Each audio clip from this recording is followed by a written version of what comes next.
தமிழ்நாட்டில் உள்ள தனியார் பள்ளிகளில் 10,500 பள்ளிகளுக்கு விரைவில் புதிய கல்விக் கட்டணம் நிர்ணயிக்கப்பட உள்ளது.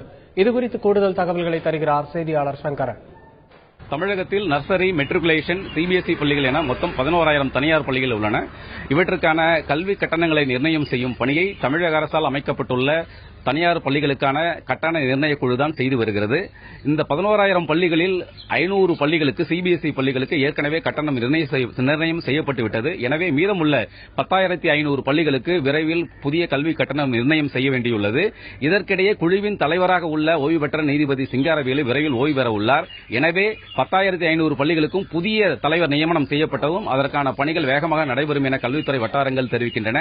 வழக்கமாக கல்வி கட்டணம் நிர்ணயம் செய்யும் போது ஏற்கனவே உள்ள கட்டணங்களில் இருந்து அந்தந்த பள்ளிகளின் உள்கட்டமைப்பு வசதிகளுக்கு தகுந்தாற்போல் 15% முதல் 30% வரை உயர்வு அளித்து உத்தரவு வழங்கப்படும்.